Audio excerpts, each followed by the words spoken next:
जिससे देख लोग एक बार फिर चौंक उठे। जिले में गर्म हवाओं और लू के थपेड़ों से जनजीवन बेहाल है। जिलाधिकारी शैलेश कुमार ने एडवाइजरी जारी करते हुए लोगों से दोपहर 12 बजे से शाम 4 बजे तक घर से बाहर न निकलने की अपील की है। साथ ही पर्याप्त पानी, ORS का घोल, नींबू पानी, छाछ और हल्का भोजन लेने की सलाह दी गई है। गोपीगंज के छोटा कोयलरा गांव में रविवार की सुबह रेलवे ट्रैक पर हुए हादसे में 30 वर्षीय जयनाथ यादव नामक व्यक्ति की मौत हो गई है। घटना के बाद परिवार में कोहराम मच गया था। बताया जाता है कि जयनाथ यादव सुबह करीब 6 बजे रेलवे ट्रैक पार कर शौच के लिए गए थे। लौटते समय वाराणसी से प्रयागराज की ओर जा रही स्वतंत्रता सेनानी एक्सप्रेस ट्रेन की चपेट में आ गए। हादसा उनके घर से महज 100 मीटर की दूरी पर हुआ है। परिजनों के मुताबिक जयनाथ यादव मजदूरी कर परिवार का पालन पोषण करते थे। वह परिवार के इकलौते कमाऊ सदस्य थे। उनके ऊपर माता गेना देवी, पिता दयाशंकर यादव, पत्नी सविता देवी और 2 वर्षीय पुत्री रीतिका यादव की जिम्मेदारी थी। वर्ष 2023 में उनकी शादी हुई थी। अचानक हुई मौत से पूरे गांव में शोक की लहर दौड़ गई है। फिलहाल ट्रेन हादसे में परिवार का इकलौता कमाऊ पूत चला गया है। भदोही शहर का अति व्यस्त रसपुरा चौराहा लगातार अतिक्रमण की चपेट में आता जा रहा है। Aurai road, Indira mill road, national मार्ग और भदोही रोड तक रसूखदारों व मनबड़ दुकानदारों ने कब्जा जमा लिया है। कहीं जनरेटर रखा गया है तो कहीं काउंटर, मुर्गा, मछली, चाय और इलेक्ट्रॉनिक दुकानों के जरिए सड़क व नालों पर अतिक्रमण कर लिया गया है। प्रशासन ने अब ऐसे अतिक्रमणकारियों के खिलाफ अभियान तेज कर दिया है। रविवार को PWD के जेई आलोक कुमार विश्वकर्मा व नगर पालिका परिषद भदोही के जितेंद्र नागेंद्र यादव, नितेश कुमार गुप्ता, अतुल यादव जैसे लोगों ने मौके पर पहुंचकर करीब 60 लोगों को नोटिस थमाया है। नोटिस देते हुए चेतावनी दी गई है कि 26 मई तक खुद अतिक्रमण हटा ले, अन्यथा प्रशासन कार्रवाई करेगा और खर्च भी अतिक्रमणकारियों से वसूलेगा। अतिक्रमण के हालात यह है कि कुछ बाइक एजेंसी संचालकों ने नाले से आगे तक बाउंड्री वाल खड़ी कर कब्जा कर लिया है। ज्ञानपुर कोतवाली के अजयपुर गांव निवासी 55 वर्षीय कलेक्टर शर्मा की इलाज के दौरान मौत हो गई है। जाता है कि गत दिनों वह गांव में कहीं गए थे। लौटते समय चिलबिल के पेड़ की एक भारी भरकम डाल अचानक उनके ऊपर गिर गई थी, जिससे वह गंभीर रूप से घायल हो गए थे। भाई जवाहर शर्मा ने बताया कि परिजन उन्हें तत्काल जिला अस्पताल ज्ञानपुर लेकर पहुंचे थे, जहां प्राथमिक उपचार के बाद हालत गंभीर होने पर डॉक्टरों ने वाराणसी के लिए रेफर कर दिया था। वाराणसी में इलाज के दौरान रविवार की सुबह करीब 6 बजे उनकी मौत हो गई। 100 घर पहुँचते ही परिवार के लोगों में कोहराम मच गया था।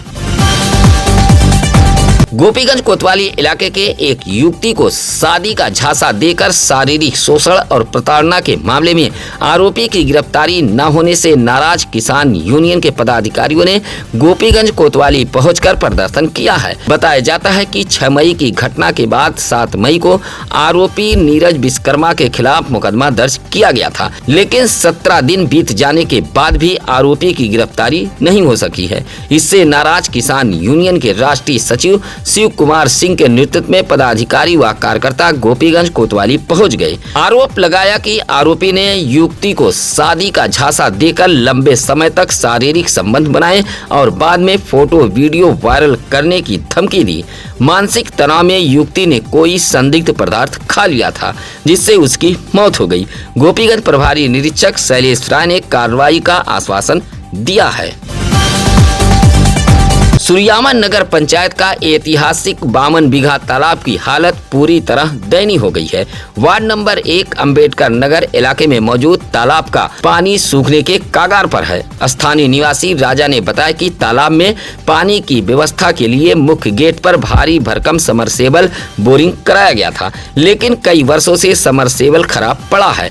जिम्मेदार इसकी सुध नहीं ले रहे हैं। तालाब परिसर में साफ सफाई न होने से गंदगी फैली हुई है और बाबा साहब डॉक्टर भीमराव अंबेडकर की प्रतिमा भी धूल फाक रही है। स्थानीय लोगों ने तालाब की साफ सफाई और समरसेबल ठीक कराने की मांग की है। इस संबंध में नगर पंचायत के अधिशासी अधिकारी ने कहा कि कर्मचारियों को भेजकर जल्द सफाई कराई जाएगी और खराब समरसेबल पंप को भी ठीक कराया जाएगा।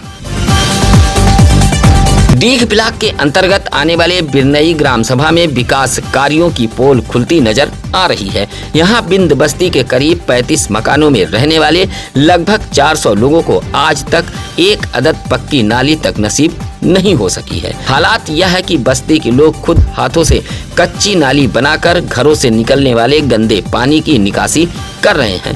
ग्रामीणों का आरोप है कि कई बार ग्राम प्रधान से शिकायत करने के बावजूद समस्या का समाधान नहीं कराया गया है। बस्ती की आशा देवी, गीता देवी, अनीता देवी, तित्रा देवी और सुभाष चंद ने बताया कि बरसात के दिनों में स्थिति और भी बदतर हो जाती है। जलभराव और गंदगी से संक्रामक बीमारियों का भय बना रहता है। ग्रामीणों ने आरोप लगाया कि ग्राम प्रधान जानबूझकर बिंद बस्ती की उपेक्षा कर रहे हैं। लोगों ने जिला प्रशासन से मामले की जांच कराकर बस्ती में नाली निर्माण की मांग की है। जनप्रतिनिधियों के नक्कारेपन की वजह से बिंद बस्ती के लोग बदहाल जल निकासी जैसी जलालत झेल रहे हैं।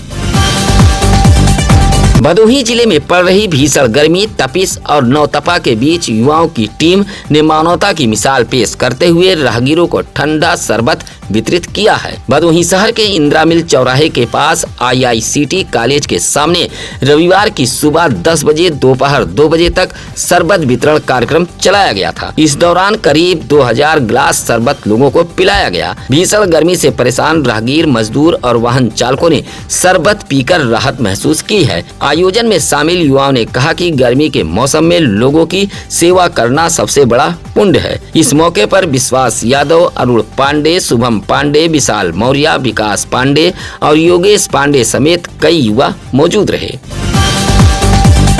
ज्ञानपुर ब्लॉक के जखांव ग्राम सभा में सरकार की महत्वाकांक्षी हर घर जल हर घर नल योजना लापरवाही की भेंट चढ़ती नजर आ रही है। जखांव के राम बकसपुर गांव में 1 वर्ष पहले पानी टंकी का निर्माण कराया गया था। टंकी से लालापुर, टिकापुर और जौहरपुर गांव में पानी की सप्लाई हो रही है, लेकिन जिस राम बकसपुर गांव में टंकी बनी है वहां अब तक पेयजल पाइपलाइन ही नहीं बिछाई गई है। इसी बात से नाराज ग्रामीण टंकी परिसर के पास पहुंचकर हंगामा करने लगे। सूचना पर डायल 112 पुलिस मौके पर पहुंची और ग्रामीणों को समझाकर मामला शांत कराया था। ग्रामीण किशन बिंद, अवधेश, विनीत, ब्रजेश, सचिन और रोहित ने बताया कि भीषण गर्मी में 50 से अधिक परिवार पानी की समस्या से जूझ रहा है। ग्रामीणों ने राम बकसपुर गांव में पाइपलाइन बिछाने की मांग की है।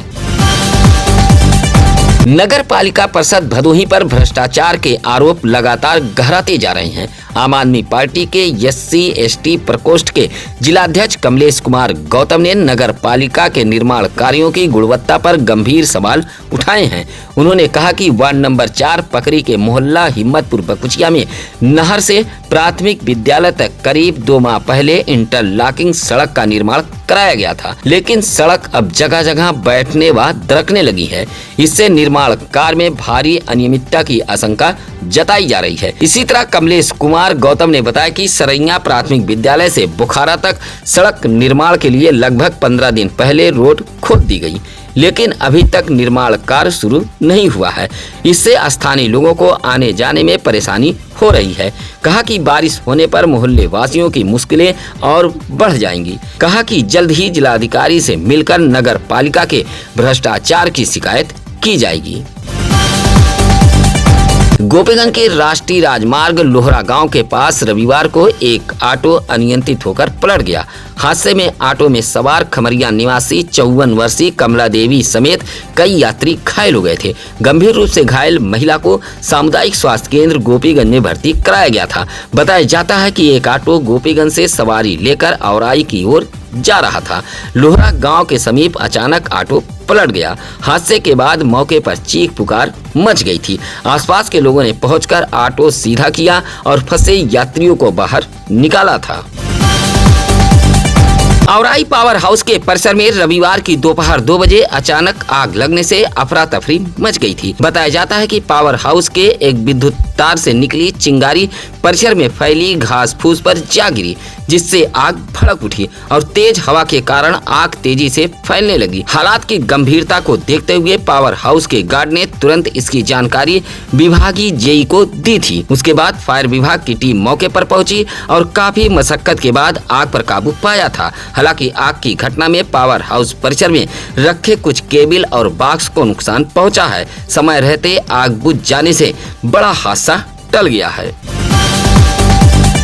भदोही शहर के चौरी रोड स्थित भाजपा सभासद प्रदीप यादव के आवास पर शक्ति केंद्र जमुन की कार्यकारिणी बैठक आयोजित की गई थी। बैठक में बूथ अध्यक्ष, पन्ना प्रमुख, बूथ प्रभारी और केंद्र संयोजक मौजूद रहे। भाजपा सभासद प्रदीप यादव ने बताया कि बैठक के दौरान संगठन को मजबूत बनाने और केंद्र व प्रदेश सरकार की जन कल्याणकारी योजनाओं को गांव-गांव तथा जन जन तक पहुंचाने पर जोर दिया गया। कार्यकर्ताओं से आगामी कार्यक्रमों में सक्रिय भागीदारी निभाने की अपील की गई है। बैठक में संगठन विस्तार और बूथ स्तर पर मजबूती को लेकर भी चर्चा हुई है। बैठक में करुणा शंकर दुबे, राकेश धीवर, आनंद सिंह, धीरज जायसवाल, अर्जुन मुंदलवाल आदि मौजूद रहे। ज्ञानपुर के मवैया हरदोपट्टी गांव में एक विशाल सत्संग कार्यक्रम का आयोजन किया गया था। कार्यक्रम में संत रामपाल जी महाराज के अमृत प्रवचनों का LED स्क्रीन के माध्यम से सीधा प्रसारण किया गया था। बड़ी संख्या में पहुंचे श्रद्धालुओं ने श्रद्धा भाव के साथ सत्संग श्रवण कर आध्यात्मिक लाभ प्राप्त किया है। सत्संग में धर्म ग्रंथों के प्रमाणों के माध्यम से भक्ति, मोक्ष और मानव जीवन के उद्देश्य पर प्रकाश डाला गया। साथ ही नशाखोरी, दहेज प्रथा, भ्रूण हत्या और जात पात जैसी सामाजिक बुराइयों से दूर रहने का संदेश भी दिया गया। श्रद्धालुओं ने समाज में प्रेम, भाईचारा और मानवता का संदेश फैलाने का संकल्प लिया। कार्यक्रम शांतिपूर्ण व भक्तिमय वातावरण में संपन्न हुआ। इस मौके पर सत्येंद्र दास सहित काफी संख्या में सेवादार मौजूद रहे। औराई ब्लॉक के कैयरमऊ गांव में रविवार को जिला कांग्रेस कमेटी अनुसूचित जाति जनजाति प्रकोष्ठ के जिला अध्यक्ष राम सजीवन की अध्यक्षता में जन चौपाल कार्यक्रम का आयोजन किया गया था। कार्यक्रम में बड़ी संख्या में ग्रामीण और कांग्रेस कार्यकर्ताओं ने भाग लिया था। मुख्य अतिथि के रूप में पहुंचे उत्तर प्रदेश कांग्रेस कमेटी के कोऑर्डिनेटर दयाशंकर पांडे ने कहा कि वर्तमान समय में जनता महंगाई, बेरोजगारी और भ्रष्टाचार से परेशान है। उन्होंने कार्यकर्ताओं से गांव-गांव जाकर पार्टी के नीतियों और विचारधारा को जन जन तक पहुंचाने का आह्वान किया है। बैठक में संगठन को बूथ स्तर तक मजबूत बनाने और आगामी विधानसभा चुनाव की तैयारियों को लेकर भी चर्चा की गई। इस मौके पर राजाराम दुबे, उपेंद्र भारती, संजय जायसवाल, सोहन कुमार आदि मौजूद रहे। ऊंच के कलापुर गांव में भारतीय किसान मजदूर संयुक्त यूनियन की ओर से सदस्यता अभियान चलाया गया है। पूर्वांचल प्रभारी शालिग्राम यादव के नेतृत्व में आयोजित कार्यक्रम में दर्जनों किसान और मजदूरों ने संगठन की सदस्यता ग्रहण की है। संगठन को ग्राम और ब्लॉक स्तर पर मजबूत बनाने के उद्देश्य से सर्वसम्मत से बैलनाथ गुप्ता को ज्ञानपुर तहसील संगठन मंत्री व राजेश गुप्ता को सचिव की जिम्मेदारी सौंपी गई है। वहीं ब्रजेश कुमार प्रजापति, सुरेश कुमार गौतम, राजकुमार प्रजापति, सुरेंद्र कुमार प्रजापति और रीता देवी को भी सदस्य बनाया गया है। बैठक को संबोधित करते हुए बैजनाथ गुप्ता ने कहा कि यूनियन किसानों और मजदूरों की आवाज बुलंद करने तथा भूमि विवाद समेत विभिन्न समस्याओं में न्याय दिलाने के लिए लगातार संघर्ष करेगा। ड्रिंक एंड ड्राइव के खिलाफ भदोही जिले की यातायात पुलिस ने रविवार को गोपीगंज नगर व लाला नगर टोल प्लाजा के पास विशेष चेकिंग अभियान चलाया था। यातायात प्रभारी निरीक्षक अनिल सिंह के नेतृत्व में चलाए गए अभियान के दौरान शराब पीकर वाहन चलाने वाले 12 चालकों के वाहनों का चालान किया गया है। वहीं हाईवे किनारे जलपान गृह, होटल व ढाबों के बाहर खड़े ट्रकों को भी हटवाया गया। पुलिस ने बताया कि सड़क किनारे खड़े भारी वाहनों की वजह से अक्सर हादसे होते हैं। अचानक चले अभियान से वाहन चालकों में अफरा तफरी का माहौल बना रहा। औराई के गिरदबड़ा गांव निवासी राहुल जायसवाल व कंचन जायसवाल के 1 वर्षीय पुत्र कान्हा जायसवाल का पहला जन्मदिन बड़े ही उत्साह और धूमधाम के साथ मनाया गया है।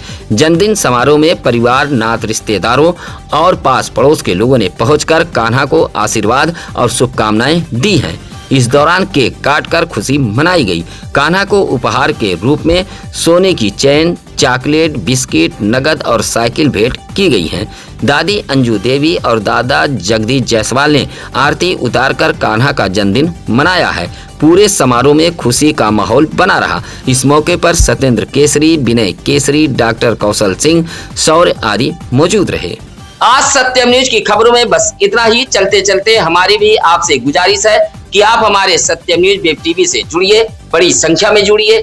हम आपकी ताकत व आवाज बनेंगे। सरकार सिस्टम से सवाल पूछेंगे। अगर आप हमसे जुड़ेंगे तो हम बेबाक होकर खबर दिखाएंगे। सच को सच, झूठ को झूठ बताएंगे। खबर जिसके भी खिलाफ हो, ना लेफ्ट ना राइट, जहां खबर वहां सत्यम न्यूज। इसी के साथ अब नसीर कुरैशी को दीजिए इजाजत। नमस्कार, आदाब। ताज़ा खबरों के लिए सत्यम न्यूज को सब्सक्राइब करें।